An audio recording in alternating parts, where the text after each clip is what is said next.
وہ برما گئے ہیں رنگون، اور سب سے پہلے انہوں نے بہادر شاہ ظفر کی قبر پر حاضری دی۔ بہادر شاہ ظفر وہ تھے جو 1857 کی جنگ آزادی کے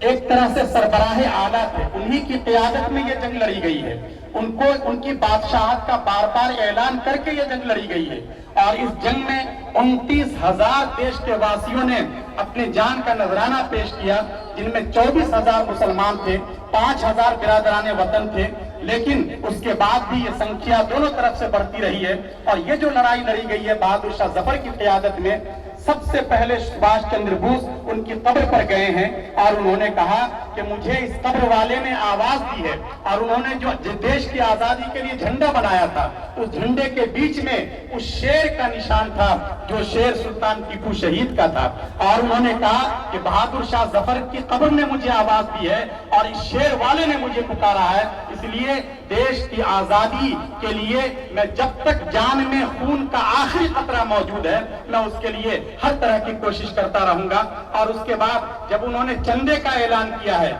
سبھاش چندر بوس جی نے، تو آپ کو یہ معلوم ہونا چاہیے کہ آزادی ہند کی پوری تاریخ میں جو سب سے بڑا چندہ دیا گیا ہے 1 کروڑ روپے کا، جس کی مالیت اس وقت اربوں میں بنتی ہے، لیکن یہ چندہ پیش کرنے والے بھی ایک مسلمان تھے، عبدالحمید مارفانی، جو گجرات کے رہنے والے تھے اور رنگون میں بڑے تاجر تھے، اور انہوں نے چندہ دیا اس دیش کی آزادی کے لیے، اس لیے کہ سب یہ سمجھتے تھے کہ یہ دیش ہمارا ہے اور ہمیں انگریزوں کو یہاں سے کسی بھی طرح بھگانا ہے۔ ڈاکٹر بھیم راؤ امبیڈکر جب ملک آزاد ہوا ہے اور آزاد ہونے کے قریب تھا اور انہیں اسمبلی میں پہنچنا تھا، یہاں کی پارلیمنٹ میں پہنچنا تھا، اس لیے کہ اس کے بغیر وہ دستور ساز کمیٹی کے رکن نہیں بن سکتے تھے، لیکن بدقسمتی یہ رہے کہ وہ الیکشن ہار گئے، ممبئی کی بائیکلہ سیٹ کو وہ نہیں بچا سکے، اور ان کے لیے ایک اس وقت کے کانگریسی لیڈر نے یہ کہا تھا کہ ہم نے ڈاکٹر صاحب کے لیے اسمبلی میں جانے کے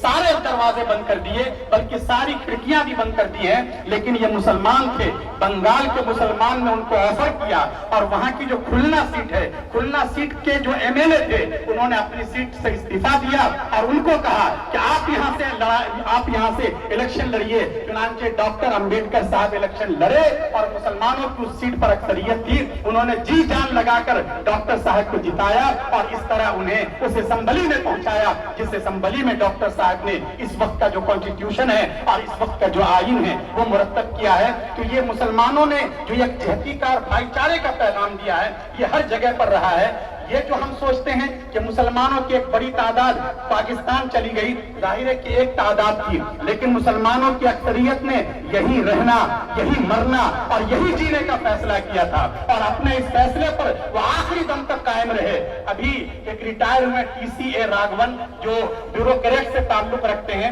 اور کئی ملکوں میں ہمارے سفیر بھی رہے ہیں، انہوں نے ایک کتاب لکھی ہے، اس میں انہوں نے آزادی وطن کی کچھ انکہی کہانیاں لکھی ہیں، اس میں انہوں نے وہ لسٹ دی ہے کہ بہت لوگ یہ جانتے ہیں کہ بہت سے لوگ وہ ہیں جو اس دیش کو چھوڑ کر پاکستان چلے گئے تھے، لیکن انہوں نے ایک لسٹ وہ دی ہے کہ بہت سے محب وطن مسلمان جب یہ فیصلہ ہو گیا کہ اس دیش کے ٹکڑے ہو کر رہیں گے تو انہوں نے پاکستان کے حصے میں رہنا گوارا نہیں کیا اور ہندوستان آئے، اپنے وسائل اور سورسز کو چھوڑ کر آئے اور یہی کی زمین میں دفن ہو گئے۔ اس میں انہوں نے کئی لوگوں کے نام لیے ہیں، جس میں خصوصیت کے ساتھ بیرسٹر خالد لطیف گابا، جنہوں نے مدر انڈیا کے جواب میں انکل شیم نامی کتاب لکھی تھی، اور دوسری اہم شخصیت حضرت مولانا عثمان فاروق خلیل جو الجمیت جو اس زمانے میں ڈیلی نکلا کرتا تھا، اس کے 25 سال تک ایڈیٹر رہے، ان حضرات کے نام انہوں نے خصوصیت کے ساتھ لکھے ہیں۔ تو مسلمانوں نے باضابطہ اس ملک کے لیے قربانیاں دی اور خصوصیت کے ساتھ یہاں کی یکجہتی کو باقی رکھنے کی کوشش کی ہے۔ بھگت سنگھ جب ان کو پھانسی کی سزا ہو رہی تھی، کوئی بھی وکیل ان کا کیس لڑنے کے لیے تیار نہیں تھا،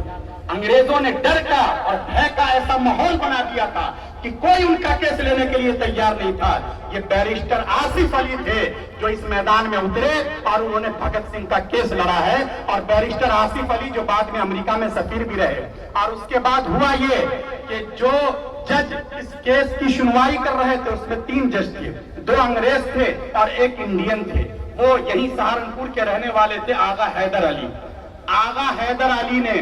جب دونوں ججوں نے یہ ڈیسیزن لے لیا کہ بھگت سنگھ کا جرم ناقابل معافی ہے اور انہیں پھانسی کے پھندے پر لٹکایا ہی جائے گا، آغا حیدر علی نے اس پھانسی کے آرڈر پر سگنیچر کرنے سے بالکل منع کر دیا، کہا یہ تو ہو نہیں سکتا۔ آخر میں انہوں نے اپنے عہدے سے استعفیٰ دے دیا، ان کی جائیداد ضبط ہو گئی، ان کے خلاف حکومت نے سخت کارروائیاں کی، لیکن انہوں نے کہا یہ نہیں ہو سکتا کہ آغا حیدر علی کا قلم بھگت سنگھ کے پھانسی کے آرڈر پہ چلے۔ یہ مسلمان تھے اور یہ ہندو تھے، سب کے سب یکجہتی کے ساتھ اور بھائی چارے کے ساتھ انہوں نے یہ پیغام دیا کہ انسانوں کی اس نگری میں انسانوں سے پیار کرو، اور اس طریقے سے خود ہمارے حضرت مولانا حسین احمد مدنی رحمت اللہ علیہ، جن کا آزادی میں بڑا اہم کردار ہے،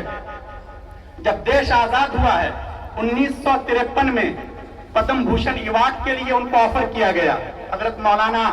جس طبیعت اور مزاج کے آدمی تھے لوگ جانتے ہیں، حضرت نے صاف لفظوں میں انکار کر دیا کہ ہم نے اس کے لیے آزادی کی لڑائی نہیں لڑی۔ بی آر گوئل نے اپنی کتاب میں تفصیل کے ساتھ یہ لکھا ہے کہ ایک وقت جب حضرت دارالحدیث میں درس دے رہے تھے، اس وقت کے ریلوے منسٹر لال بہادر شاستری، جو بعد میں خود ملک کے وزیر اعظم بنے، اور اس وقت کے جو ڈیفنس منسٹر تھے مہاویر تیاگی جی، یہ دونوں حضرات آئے اور حضرت کو اطلاع دیے بغیر حضرت کے درس میں پہنچ گئے۔ وہاں جا کر نیچے بیٹھنے لگے۔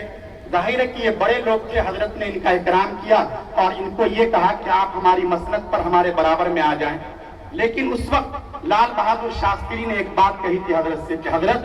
آپ شاید بھول گئے ہوں لیکن میں بھولا نہیں ہوں۔ جب ہم لوگ جیل میں تھے تو آپ اسی طرح اونچی جگہ پہ بیٹھ کر آپ لیکچر دیتے تھے، ہمیں مانوتا، انسانیت، اخلاق اور دیش سے محبت کی باتیں بتلایا کرتے تھے۔ وہاں بھی ہم نیچے بیٹھ کر آپ کی باتوں کو سنا کرتے تھے، اس لیے آج آپ ہمیں اجازت دیجئے ہم نیچے بیٹھیں گے تاکہ وہ دن بھی ہماری آنکھوں کے سامنے گھوم جائیں۔ اور یہ کہہ کر لال بہادر شاستری اور مہاویر تیاگی جی دونوں طلبہ کے صف میں بیٹھ گئے اور انہوں نے حضرت مدنی علیہ الرحمہ کو کی عظمت کو اس طرح سلام کیا ہے۔ دارالعلوم دیوبند جس کے بارے میں آپ کو معلوم ہے اس کا بڑا اہم کردار رہا ہے، شیخ الہند رحمت اللہ علیہ نے پوری ایک تحریک چلائی تھی اور اس تحریک کے نتیجے میں سب سے پہلے کابل میں ایک آزاد ہندوستان کی حکومت قائم ہوئی اور اس میں راجہ مہندر پرتاپ کو اس کا صدر بنایا گیا تھا اور مولانا عبید اللہ سندھی اس کے وزیر خارجہ تھے، اور یہ سب شیخ الہند رحمت اللہ علیہ کی تحریک کا نتیجہ تھا۔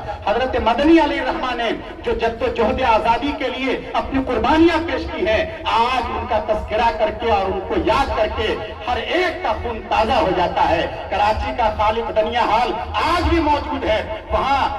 انگریز نے کمرے عدالت لگا رکھا ہے، انگریز جج پوری رعونت کے ساتھ کرسی عدالت پہ بیٹھا ہوا ہے۔ حضرت مولانا حسین احمد مدنی رحمت اللہ علیہ کو انگریز کی عدالت میں پیش کیا جاتا ہے۔ مولانا محمد علی جوہر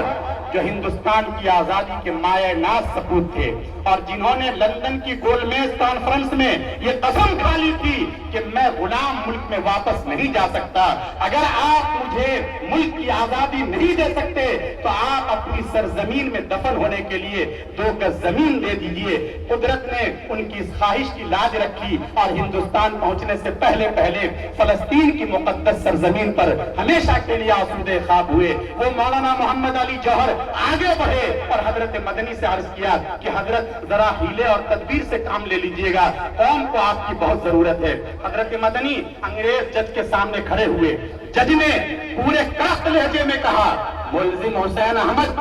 کیا تم نے یہ فتویٰ دیا ہے کہ مسلمانوں کا انگریزی فوج میں شامل ہونا حرام ہے؟ حضرت مدنی نے نہایت وقار کے ساتھ جواب دیا کہ ہاں میں نے یہ فتویٰ دیا ہے اور اب بھی میں یہ کہتا ہوں کہ مسلمانوں کا انگریزی فوج میں شامل ہونا حرام اور اسلام سے غداری ہے۔ جج نے پہلو بدلتے ہوئے پوچھا، ملزم حسین احمد تمہیں معلوم ہے اس جرم کی سزا کیا ہے؟ حضرت مدنی علیہ الرحمہ نے نہایت اطمینان کے ساتھ اپنے بغل میں دبا ہوا سفید کپڑا جج کی میز پر رکھتے ہوئے کہا،